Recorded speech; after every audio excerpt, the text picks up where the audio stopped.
ഓം ശാന്തി. 15/1/2024 പ്രഭാതമുരളി.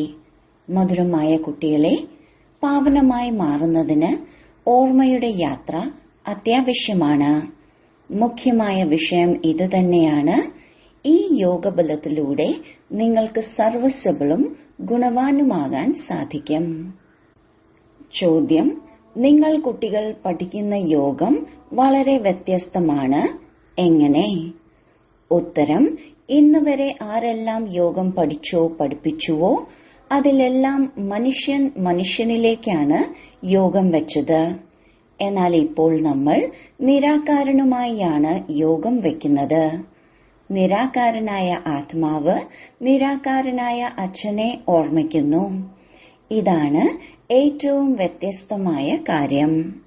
ലോകത്തിൽ ആര് ഭഗവാനെ ഓർമ്മിക്കുകയാണെങ്കിലും അത് ശരിയായ പരിചയം ഇല്ലാതെയാണ്. കർത്തവ്യത്തെ മനസ്സിലാക്കാതെ ആരെ ഓർമ്മിച്ചാലും അത് ഭക്തിയാണ്.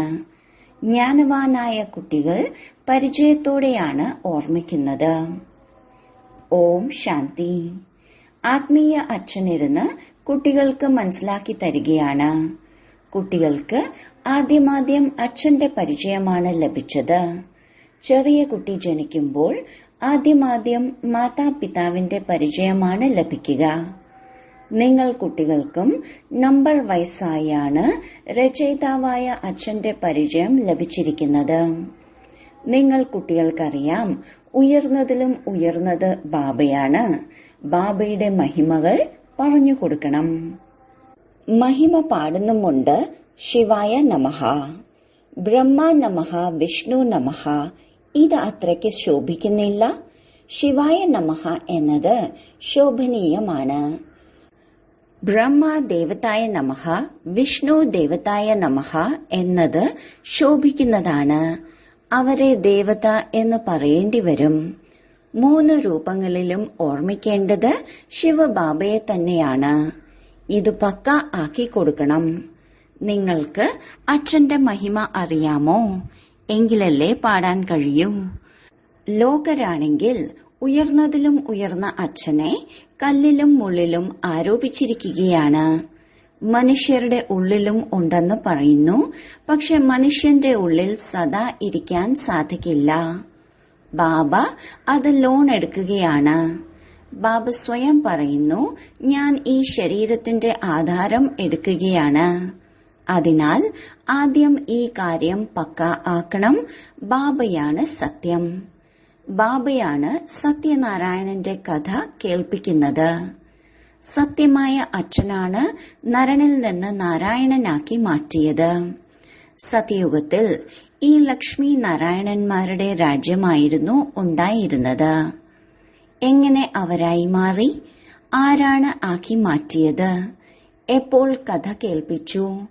എപ്പോഴാണ് രാജയോഗം പഠിപ്പിച്ചത്? ഇതെല്ലാം നിങ്ങൾ ഇപ്പോൾ മനസ്സിലാക്കുന്നുണ്ട്. ബാക്കി എല്ലാ യോഗങ്ങളിലും മനുഷ്യൻ മനുഷ്യനുമായാണ് യോഗം വയ്ക്കുന്നത്.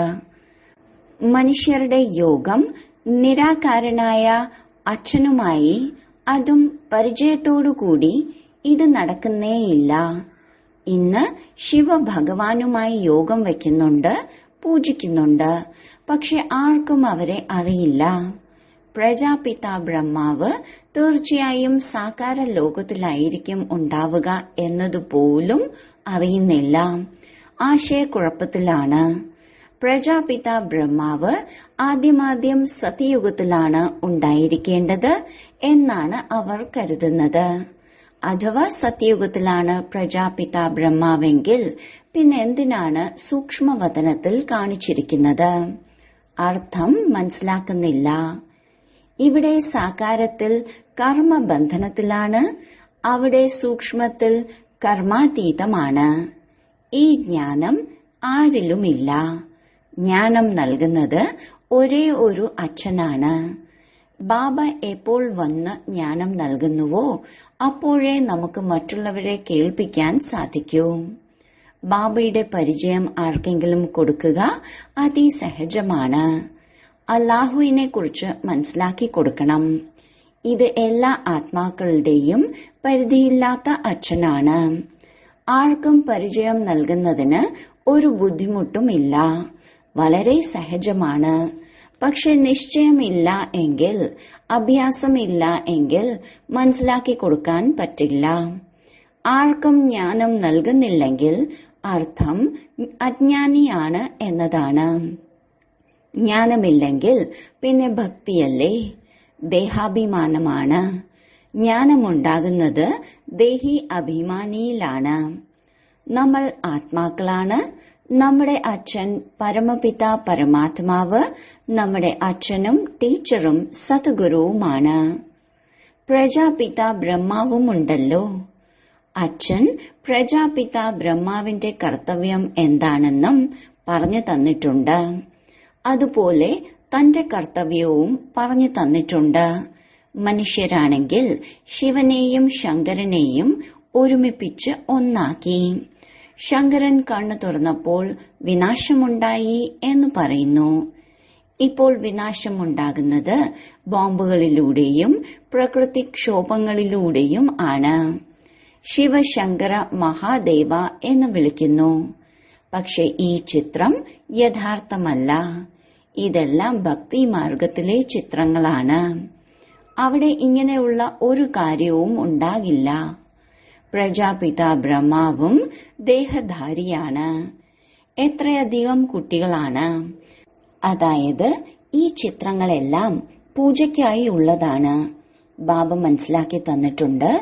ഇത് വ്യക്തവും അത് അവ്യക്തവുമാണ്. എപ്പോൾ അവ്യക്തമാകുന്നു അപ്പോൾ മാലാഖയായി മാറുന്നു. മൂലവതനം, സൂക്ഷ്മവതനം, തീർച്ചയായും രണ്ടുമുണ്ട്. സൂക്ഷ്മവതനത്തിലേക്കും പോകുന്നു. ബാബ മനസ്സിലാക്കി തന്നിട്ടുണ്ട്. മനുഷ്യനായ പ്രജാപിത ബ്രഹ്മാവ് തന്നെയാണ് മാലാഖ ആവുന്നത്. പിന്നീട് രാജധാനിയിലും അവരെ കാണിക്കുന്നു. പിന്നീട് ഇവർ രാജ്യം ഭരിക്കും. സൂക്ഷ്മവതനത്തിലെ ചിത്രമില്ലെങ്കിൽ മനസ്സിലാക്കി കൊടുക്കുന്നത് ബുദ്ധിമുട്ടാകും. വാസ്തവത്തിൽ വിഷ്ണുവിന്റേത് ചതുർഭുജത്തിലുള്ള രൂപമൊന്നുമല്ല. ഇത് ഭക്തി മാർഗത്തിലെ ചിത്രങ്ങളാണ്.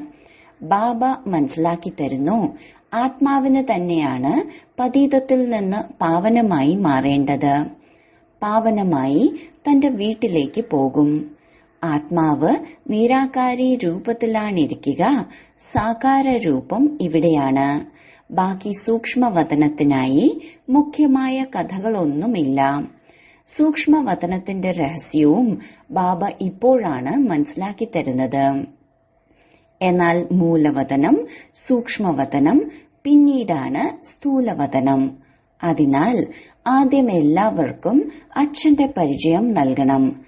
ഭക്തി മാർഗത്തിലും ബാബയെ അല്ലയോ ഭഗവാനെ, അല്ലയോ പ്രഭു എന്ന് വിളിക്കുന്നുണ്ട്. അറിയുന്നില്ലെന്ന് മാത്രം. എപ്പോഴും ശിവ പരമാത്മായ നമഃ എന്നാണ് പറയുന്നത്. ശിവദേവത എന്നൊരിക്കലും പറയാറില്ല. ബ്രഹ്മദേവത എന്ന് പറയാറുണ്ട്. ശിവനെ പരമപിത പരമാത്മാവ് എന്ന് തന്നെയാണ് പറയുന്നത്. ശിവദേവത എന്നൊരിക്കലും പറയില്ല. ശിവ പരമാത്മാ എന്ന് മാത്രമാണ് പറയുന്നത്. പിന്നീട് അവരെ സർവവ്യാപി എന്ന് പറയാൻ സാധിക്കുമോ? പതിതരെ പാവനമാക്കി മാറ്റാനുള്ള കർത്തവ്യം ചെയ്യണം. അത് തൂണിലും തുരുമ്പിലും പോയി ചെയ്യാൻ പറ്റുമോ? ഇതിനെ തന്നെയാണ് ഘോര അന്ധകാരം എന്ന് പറയുന്നത്. ഇതും ഡ്രാമയിൽ ഉള്ളതാണ്. ബാബ വന്ന് മനസ്സിലാക്കി തരികയാണ്. യഥാ യഥാ ഹി ധർമ്മസ്യ. എന്തിന്റെ ഗ്ലാനി? ലോകറാദ്യം ശ്ലോകം കേൾപ്പിക്കുന്നു, പിന്നീട് അർത്ഥം പറഞ്ഞു തരുന്നു. നിങ്ങൾ കുട്ടികൾ ഇത് അവിടെ ചെന്ന് നോക്കണം. പറയണം, ഞങ്ങൾ ഇതിന്റെ അർത്ഥം മനസ്സിലാക്കി തരാം. പിന്നീട് പെട്ടെന്ന് തന്നെ ഇരുന്ന് കേൾപ്പിക്കണം. ഇവർ BK ആണ് എന്നവർക്ക് മനസ്സിലാകില്ല. വെള്ളവസ്ത്രം തന്നെയാണ്, പക്ഷെ മുദ്ര വെച്ചിട്ടൊന്നുമില്ലല്ലോ. നിങ്ങൾക്ക് എവിടെ വേണമെങ്കിലും പോയി കേൾക്കാം. അതുപോലെ ഇതിന്റെ അർത്ഥം വിവരിക്കൂ എന്ന് ചോദിക്കാനും സാധിക്കും. അവർ എന്താണ് കേൾപ്പിക്കുന്നത് എന്നത് ശ്രദ്ധിക്കൂ. ബാക്കിയുള്ള ഇത്രയും ചിത്രങ്ങൾ വിശദമായി മനസ്സിലാക്കാനുള്ളതാണ്. ജ്ഞാനം പരിധിയില്ലാത്തതാണ്. സാഗരത്തെ മഷിയാക്കിയാലും തീരില്ല. പിന്നെ സെക്കൻഡിന്റെ കാര്യവും കേൾപ്പിച്ചു. കേവലം ബാബയുടെ പരിചയം നൽകണം. ബാബ തന്നെയാണ് പരിധിയില്ലാത്ത അച്ഛൻ, സ്വർഗത്തിന്റെ രചയിതാവ്. നമ്മളെല്ലാവരും അവരുടെ സന്താനങ്ങൾ, സഹോദരങ്ങളാണ്. അതിനാൽ തീർച്ചയായും നമുക്ക് സ്വർഗരാജ്യം ഉണ്ടാകണം. പക്ഷെ എല്ലാവർക്കും ലഭിക്കുക സാധ്യമല്ല. ബാബ വരുന്നത് തന്നെ ഭാരതത്തിലേക്കാണ്. അതുപോലെ ഭാരതവാസികൾ തന്നെയാണ് സ്വർഗവാസി ആകുന്നത്. ബാക്കിയുള്ളവർ വരുന്നത് പിന്നാലെയാണ്. ഇത് വളരെ സഹജമാണ്. പക്ഷേ മനസ്സിലാക്കുന്നില്ല. ബാബയ്ക്ക് അത്ഭുതം തോന്നുന്നു. ഒരു ദിവസം വേശ്യകളും വന്ന് കേൾക്കാൻ തുടങ്ങും. അവസാനം വരുന്നവർ വേഗതയിൽ മുന്നേറും. അവിടെ ചെന്നും നിങ്ങൾക്ക് സേവനം ചെയ്യാൻ സാധിക്കും. വളരെ പേർക്ക് ലജ്ജ തോന്നുന്നു. ദേഹാഭിമാനം കൂടുതലാണ്. ബാബ പറയുന്നു, വേശ്യകൾക്ക് മനസ്സിലാക്കി കൊടുക്കണം. ഭാരതത്തിന്റെ പേരിനെ മോശമാക്കിയത് അവരാണ്. ഇതിന് മുഖ്യമായി യോഗബലം വേണം. തീർത്തും പതീതമാണ്. പാവനമാകാൻ ഓർമ്മയുടെ യാത്ര ആവശ്യമാണ്. ഇപ്പോൾ ആ ഓർമ്മയുടെ ബലം കുറച്ചു കുറവാണ്. ചിലരിൽ ജ്ഞാനമുണ്ട്, പക്ഷെ ഓർമ്മ കുറവാണ്. ബുദ്ധിമുട്ടുള്ള വിഷയമാണ്. എപ്പോൾ ഇതിൽ പാസ്സാകുന്നുവോ അപ്പോഴേ വേശ്യകളുടെ ഉദാഹരണം ചെയ്യാൻ സാധിക്കൂ. നല്ല നല്ല അനുഭവിയായ മാതാക്കൾ ചെന്ന് മനസ്സിലാക്കി കൊടുക്കണം. കന്യകമാർക്ക് അനുഭവം ഉണ്ടാകില്ല. മാതാക്കൾക്ക് മനസ്സിലാക്കി കൊടുക്കാൻ സാധിക്കും. ബാബ പറയുന്നു, പവിത്രമായി മാറുകയാണെങ്കിൽ വിശ്വത്തിന്റെ അധികാരിയാകാം. ലോകം തന്നെ ശിവാലയമായി തീരും. സത്യുഗത്തെ ശിവാലയം എന്നാണ് പറയുക. അവിടെ അളവറ്റ സുഖമാണ്. അവർക്ക് ഇങ്ങനെ മനസ്സിലാക്കി കൊടുക്കൂ. അതായത് ബാബ പറയുകയാണ്, ഇപ്പോൾ പവിത്രമായി ഇരിക്കുന്നതിനുള്ള പ്രതിജ്ഞ ചെയ്യൂ. ഇങ്ങനെ പതീതരെ പാവനമാക്കി മാറ്റാൻ വാളിന് നല്ല മൂർച്ച വേണം. ഇതിലിപ്പോൾ കുറച്ചു പതുക്കെയാണ്. മനസ്സിലാക്കി കൊടുക്കുന്നതിലും നമ്പർ വൈസാണ്. സെന്ററിലാണ് താമസിക്കുന്നത്. ബാബയ്ക്കറിയാം എല്ലാവരും ഏകരസമല്ല. സേവനത്തിൽ പോകുന്നവരിൽ രാത്രിയുടെയും പകലിന്റെയും വ്യത്യാസമുണ്ട്. അതിനാൽ ആർക്ക് പറഞ്ഞു കൊടുക്കുമ്പോഴും ആദ്യം അച്ഛനെക്കുറിച്ച് മനസ്സിലാക്കി കൊടുക്കൂ. ബാബയുടെ മഹിമ ചെയ്യൂ. ഇത്രയും ഗുണം ബാബയ്ക്കല്ലാതെ മറ്റാർക്കും ഉണ്ടാകില്ല. ബാബയാണ് ഗുണവാനാക്കി മാറ്റുന്നത്. ബാബ തന്നെയാണ് സത്യയുഗത്തിന്റെ സ്ഥാപന ചെയ്യുന്നത്. ഇതിപ്പോൾ സംഗമയുഗമാണ്. നിങ്ങളിപ്പോൾ പുരുഷോത്തമനാവുകയാണ്. നിങ്ങളിരുന്ന് ആത്മാക്കൾക്കാണ് മനസ്സിലാക്കി കൊടുക്കുന്നത്. ആത്മാവിന്റേതാണ് ശരീരം എന്ന് മനസ്സിലാക്കി കൊടുക്കുന്നുണ്ട്. എത്രത്തോളം മനസ്സിലാക്കുന്നുണ്ടെന്ന് മുഖം കണ്ടാൽ അറിയാം. ഏതെങ്കിലും വൃദ്ധയാണ് വന്നിരിക്കുന്നതെങ്കിൽ അവരുടെ മുഖം തന്നെ മാറിയിട്ടുണ്ടാകും. ആത്മാവാണെന്ന് മനസ്സിലാക്കി ഇരിക്കുകയാണെങ്കിൽ മുഖവും നല്ലതായിരിക്കും. ഇതും അഭ്യാസമാണ്. വീട്ടിൽ ഗൃഹസ്ഥത്തിൽ ഇരിക്കുന്നവർക്ക് ഇത്രത്തോളം കുതിക്കാൻ കഴിയില്ല. എന്തുകൊണ്ടെന്നാൽ ജോലിയും കാര്യങ്ങളും ഉണ്ടാകും. പൂർണ്ണ അഭ്യാസം ചെയ്യണം.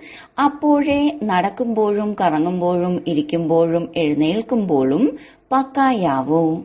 ഓർമ്മയിലൂടെയാണ് നിങ്ങൾ പാവനമാകുന്നത്. ആത്മാവ് എത്രത്തോളം യോഗത്തിലിരിക്കുന്നുവോ അത്രയും പാവനമായി മാറും. സത്യയുഗത്തിൽ നിങ്ങൾ സത്തോ പ്രധാനമായിരുന്നു. അതിനാൽ വളരെ സന്തുഷ്ടരായിരുന്നു. ഇപ്പോൾ സംഗമത്തിൽ നിങ്ങൾ ചിരിച്ച് രസിച്ചുകൊണ്ടിരിക്കുകയാണ്. പരിധിയില്ലാത്ത അച്ഛനെ ലഭിച്ചു. ഇനി എന്താണ് വേണ്ടത്? അച്ഛനുമേൽ ബലിയാകണം. ധനികർ വളരെ വിരളമായേ വരാറുള്ളൂ. ദരിദ്രർക്കാണ് ലഭിക്കുന്നത്. ഡ്രാമ തന്നെ അങ്ങനെയാണ് ഉണ്ടാക്കിയിരിക്കുന്നത്. പതുക്കെ പതുക്കെ വൃദ്ധി നേടിക്കൊണ്ടിരിക്കും. കോടിയിൽ ചിലരാണ് വിജയമാലയിലെ മണിയാകുന്നത്. ബാക്കി നമ്പർ വയസ്സായി പ്രജകൾ ഉണ്ടാകുന്നുണ്ട്. വളരെയധികം ഉണ്ടാകും. ധനികർ, ദരിദ്രർ എല്ലാവരും ഉണ്ടാകും. ഇവിടെ പൂർണ്ണ രാജധാനി സ്ഥാപിക്കുകയാണ്. ബാക്കി എല്ലാവരും തന്റെ തന്നെ സെക്ഷനിൽ പോയിരിക്കും. അതിനാൽ ബാബ മനസ്സിലാക്കി തരികയാണ്, കുട്ടികൾക്ക് ദൈവീ ഗുണങ്ങളും ധാരണ ചെയ്യണം. നിങ്ങൾ കഴിക്കുന്നതും കുടിക്കുന്നതും വളരെ നല്ലതായിരിക്കണം. ഞാൻ ഇന്ന സാധനം കഴിക്കട്ടെ എന്ന ആഗ്രഹം പോലും നിങ്ങൾക്ക് വരരുത്. ഈ ആഗ്രഹങ്ങളെല്ലാം ഇവിടെയാണ് ഉണ്ടാവുക. ബാബ വലിയ വലിയ വാനപ്രസ്ഥികളുടെ ആശ്രമങ്ങൾ കണ്ടിട്ടുണ്ട്. വളരെ ശാന്തമായിയാണ് കഴിയുന്നത്. ഇവിടെയാണെങ്കിൽ പരിധിയില്ലാത്ത കാര്യങ്ങളാണ്. ഇതെല്ലാം അച്ഛനാണ് മനസ്സിലാക്കി തരുന്നത്. വേശ്യകളും ബലഹീനരായവരും വരും. അവർ നിങ്ങളെക്കാൾ വേഗത്തിൽ മുന്നോട്ടു പോകും. വളരെ ഫസ്റ്റ് ക്ലാസ് ആയ ഗീതം പാടും. അത് കേൾക്കുമ്പോൾ തന്നെ സന്തോഷത്തിന്റെ അതിര് കടക്കും. എപ്പോഴാണോ ഇങ്ങനെ താഴെ വീണവരെ നിങ്ങൾ മനസ്സിലാക്കി കൊടുത്ത് ശ്രേഷ്ഠമാക്കുന്നത്, അപ്പോൾ നിങ്ങളുടെ പേരും വളരെ ഉയർന്നതാകും. പറയും, ഇവർ വേശ്യകളെ പോലും ശ്രേഷ്ഠമാക്കുന്നവരാണ്. സ്വയം പറയും, ഞങ്ങൾ ശൂദ്രരായിരുന്നു, ഇപ്പോൾ ബ്രാഹ്മണനായി മാറി. വീണ്ടും ഞങ്ങൾ ദേവതാ ക്ഷത്രിയരായി മാറും.